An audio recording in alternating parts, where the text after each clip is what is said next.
Hello student, welcome to my channel आधा competition classes. और आज हम पढ़ेंगे क्लास 12 की प्रश्नावली 3.2 का क्वेश्चन नंबर है 5। इसमें आपसे पूछ रहा है कि यदि ए मैट्रिक्स आपको दी हुई है तथा बी मैट्रिक्स भी दी हुई है तो 3a-5 भी परिकलित करो।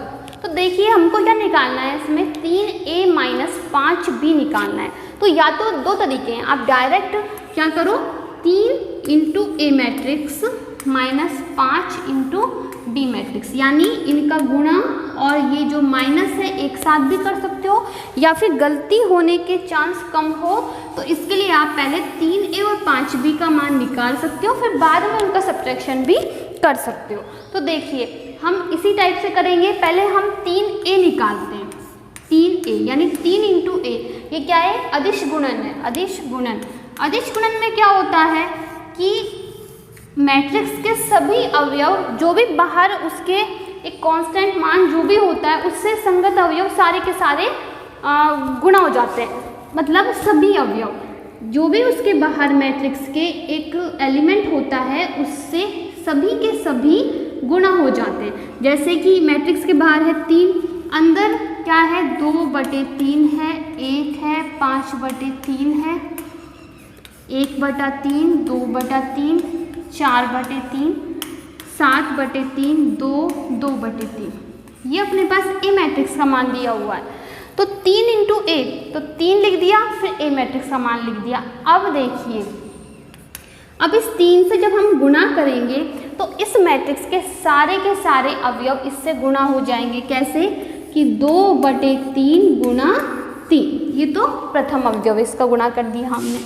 2/3 को 3 से गुणा कर दिया, फिर 1 इंटू 3, फिर 3 को इससे भी गुणा करो तो 5/3 इंटू 3। फिर देखिए अब सेकंड रो पे आते हैं तो 1/3 है, 1/3 इंटू 3, फिर 2/3 इंटू 3, फिर है 4/3 इंटू 3। फिर थर्ड रो पे आओ तो 7/3 इंटू 3, फिर 2 इंटू 3 और फिर 2/3 इंटू 3। अब इसे सरल कर लो। तो देखिए सरल करने में हमने देखा कि 3 से गुणा कर रहे हैं और सबके हर भी अधिकतर 3 ही है, तो ये कैंसिल हो जाएगा। 3 से 3 कैंसिल, तो क्या बच गया 2, फिर 3 एकम 3, यहाँ पर भी 3 से 3 कैंसिल तो 5 बच गए। फिर देखिए यहाँ भी 3 से 3 कैंसिल तो 1 शेष रह गया, फिर यहाँ भी 3 से 3 कैंसिल तो 2 बच गया, यहाँ भी 3 से 3 कैंसिल तो 4 बच गया, फिर 3 से 3 कैंसिल तो 7, फिर 3 दूनी 6 और 3 से 3 कैंसिल तो 2 बच गए। तो ये हमारे पास किसका मान आ गया 3a का, जो मैं यहाँ लिख देती हूँ साइड में कि 3a बराबर हम निकाल चुके हैं 2 3 5, 2 3 5, 1 2 4 और 7 6 2, ये 3a का मान आ गया। अब हम निकालेंगे 5b का।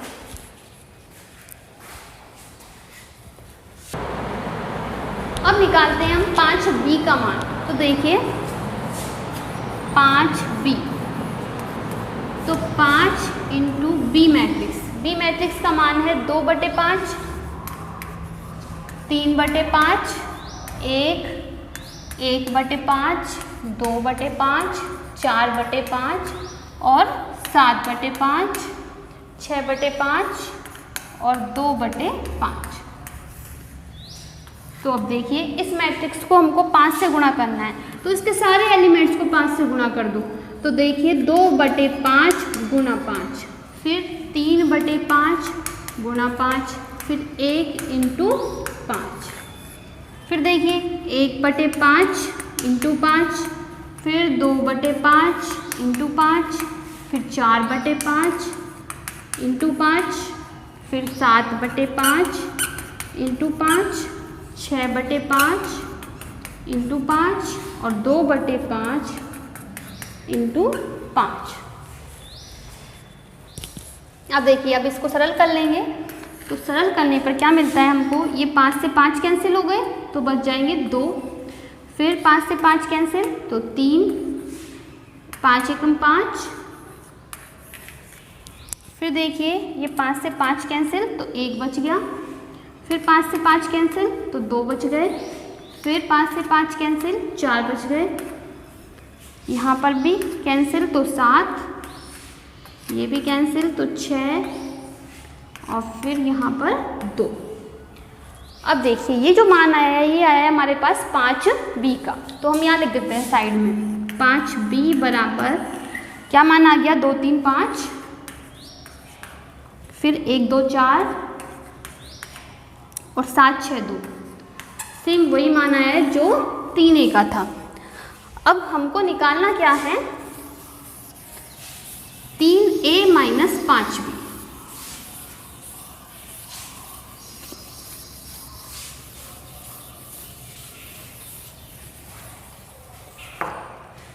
तो देखिए 3a माइनस 5b, यही पूछ रहा था आपसे कि 3a माइनस 5b परिकलित करो। तो अब 3a का भी मान हम निकाल चुके हैं और 5b का मान भी निकाल चुके हैं, तो ये दोनों मैट्रिक्स का मान हम रख देते हैं। तो 2 3 5, फिर है 1 2 4 और 7 6 2, ये तो हो गया 3a का मान, माइनस हमने देखा 5b का मान भी सेम यही है, तो 2 3 5 1 2 4 और 7 6 2। अब देखिए इस मैट्रिक्स में से इस मैट्रिक्स को हमको घटाना है, तो घटाते टाइम आपको पता है कि संगत अवयव को हम माइनस करते हैं कि जैसे 2 में से 2 गए, तो 2 में से 2 गए तो क्या बचेंगे 0, फिर 3 माइनस 3, 3 में से 3 गए तो 0, 5 माइनस 5, 5 में से 5 गए तो 0, 1 माइनस 1 0, 2 माइनस 2 0, 4 माइनस 4 0, फिर 7 माइनस 7 0, 6 माइनस 6 0 और 2 माइनस 2 0। तो इसका मान हमारे पास एक शून्य मैट्रिक्स आया है। अब देखते हैं क्वेश्चन नंबर 6, लेकिन इससे पहले अगर आपने चैनल को सब्सक्राइब नहीं किया है तो चैनल को सब्सक्राइब करें, और अगर आपको वीडियो पसंद आता है तो प्लीज़ लाइक करें, कमेंट करें और ज़्यादा से ज़्यादा शेयर करें। अब देखिए क्वेश्चन नंबर 6 में आपसे पूछ रहा है सरल कीजिए, सरल करना है आपको। तो क्या सरल करना है, एक मैट्रिक्स है उसके बाहर है कॉस थीटा, इससे आपको क्या करना है इसका अदिश गुणन करना है, प्लस ये भी एक मैट्रिक्स है और इसके बाहर साइन थीटा है। तो एक तरीके से हमारे पास जो कॉस थीटा और ये साइन थीटा है एक तरीके से कांस्टेंट है, हमको इससे गुणा करना है प्रत्येक अवयव को, मैट्रिक्स के प्रत्येक अवयव को इससे गुणा करना है। तो देखिए गुणा करते टाइम हम क्या करते हैं, इसके अवयवों को इस टाइप से गुणा करते हैं, कॉस थीटा को कॉस थीटा से गुणा करते हैं। तो डायरेक्ट मैं लिख देती हूँ cos theta into cos theta क्या होता है कॉस स्क्वायर थीटा, तो कॉस स्क्वायर थीटा, ठीक है। फिर इस कॉस थीटा को अपन साइन थीटा से गुणा करेंगे, तो cos theta into sine theta, कैसे भी लिख लो साइन थीटा कॉस थीटा। ये अपनी पहली पंक्ति से गुणा हो गया कॉस थीटा का। इसके बाद अब दूसरी पंक्ति से गुणा करते हैं, तो देखिए जब कॉस थीटा को अब माइनस साइन थीटा से गुणा करेंगे तो माइनस साइन थीटा और कॉस थीटा, चिन्ह आ जाएगा माइनस का, और क्योंकि गुणा करके इसी तरह से लिखते हैं हम। फिर देखिए कॉस थीटा को अब इस कॉस थीटा से गुणा करेंगे, तो cos theta into cos theta होता है कॉस स्क्वायर थीटा। ये हो गया इसका गुणा, फिर प्लस है प्लस लगा दिया। अब दूसरे मैट्रिक्स से गुणा करना है हमको साइन थीटा को, तो साइन थीटा से गुणा करो, तो sine theta into sine theta क्या होता है साइन स्क्वायर थीटा। फिर इस साइन थीटा को माइनस कॉस थीटा से गुणा करेंगे, तो minus sine theta cos theta, कैसे भी लिख दो, पहले कॉस थीटा लिखो या पहले साइन थीटा लिखो, कैसे भी लिख लो, गुणा करके सेम वही बात है। फिर देखिए sine theta into cos theta, ये भी साइन थीटा कॉस थीटा। फिर साइन थीटा को साइन थीटा से करेंगे तो साइन स्क्वायर थीटा। अब देखिए बीच में प्लस है और दो मैट्रिक्स है हमारे पास, तो दोनों मैट्रिक्स का हमको क्या करना है योग करना है, और योग करते टाइम संगत अवयव को हम जोड़ते हैं। कैसे, जैसे इसका फर्स्ट एलिमेंट क्या है हमारे पास cos square theta plus sine square theta, जोड़ दिया, ठीक है। इसी तरीके से अब इसका क्या है first element sine theta cos theta plus, और ये माइनस का चिन्ह है तो minus sine theta cos theta. फिर सेकेंड रो पे आओ तो minus sine theta cos theta plus sine theta cos theta, और cos square theta plus sine square theta, cos square theta plus sine square theta. अब देखिए यहाँ तक वैसे तो हमारा एडिशन कंप्लीट हो चुका है, लेकिन अगर आपको ट्रिगोनोमेट्री के फॉर्मूले पता है तो अभी अपना ये कंप्लीट नहीं हुआ है। इसमें इनके मान भी हम रख देंगे, और अगर कुछ कैंसिल हो रहा है तो उसे भी काटेंगे। तो देखिए आपको पता होगा कि sign square theta plus cos square theta का मान क्या होता है, इसकी वैल्यू होती है 1। Sign square theta plus cos square theta का मान हमेशा 1 होता है। तो ऐसे लिख लो चाहे ऐसे लिख लो, sine square theta plus cos square theta दिखे या cos square theta plus sine square theta, बात तो वही है। 2 + 3 लिखो या 3 + 2 लिखो, तो इसका मान क्या हो जाएगा 1। फिर देखिए साइन थीटा कॉस थीटा ये प्लस माइनस क्या हो जाएंगे, माइनस हो जाएगा, ये माइनस का हो गया। तो sign theta cos theta minus sine theta cos theta same है, चिन्ह अलग अलग हैं, तो ये कैंसिल हो जाएंगे और क्या बच जाएगा हमारे पास 0। सेम उसी तरीके से sign theta cos theta plus के हैं और माइनस के साइन थीटा कॉस थीटा है, तो ये भी कैंसिल, तो क्या आ गया 0।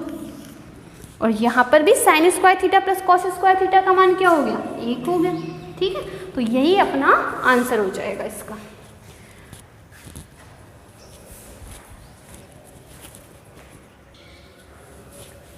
तो आज के लिए बस इतना ही, मिलते हैं नेक्स्ट वीडियो में, तब तक के लिए धन्यवाद।